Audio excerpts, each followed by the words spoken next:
बहुत बड़े पैमाने पर विदेशी कंपनियों का ये व्यापार चल रहा है। एक दो चीज और मैं आपको बताना चाहता हूं कि आप अपने घर में अक्सर मच्छर मारने वाली दवाएं इस्तेमाल करते हैं, अलग अलग नामों से बाजार में बिकती हैं।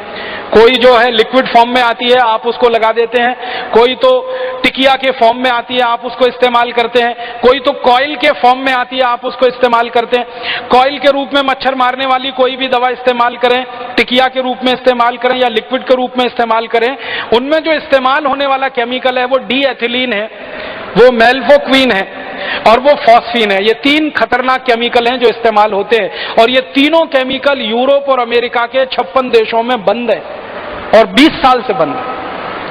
हम हमारे घर में छोटे छोटे बच्चों के ऊपर वो लगा के छोड़ देते हैं। मैंने कई घरों में देखा 2 महीने के 3 महीने के छोटे छोटे बच्चे सो रहे हैं और उनके नजदीक में वो कॉइल जल रहा है जिसका धुआं नाक के रास्ते से बच्चे के फेफड़े में उतर रहा है। वैज्ञानिकों का यह कहना है कि ये मच्छर मारने वाली दवाएं अंत में मनुष्य को मार देती हैं। कई बार क्या होता है, मच्छर तो इनसे मरते नहीं है, मनुष्य मर जाते हैं जिनके लिए ये दवाएं इस्तेमाल हो रही हैं।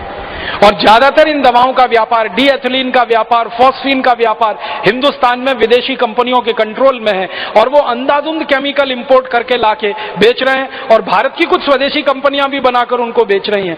तो आप जरा सोचिए, आपकी सुरक्षा के लिए, आत्मरक्षा के लिए आप कम से कम ये चीजें इस्तेमाल करना बंद करिए।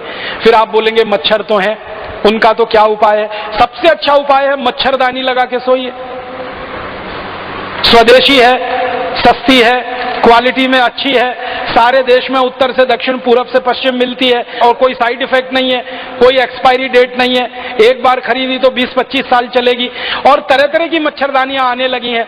अब तो वो डंडे वाली जरूरत नहीं है, एक हुक में लटका दीजिए वो आती है, आप ऐसे खोल के सो जाइए आती है, नहीं तो चादर की तरह से ओढ़ के सो जाइए, कुछ नहीं कर सकते। तो ये मच्छर मारने वाली दवा से तो अच्छी है।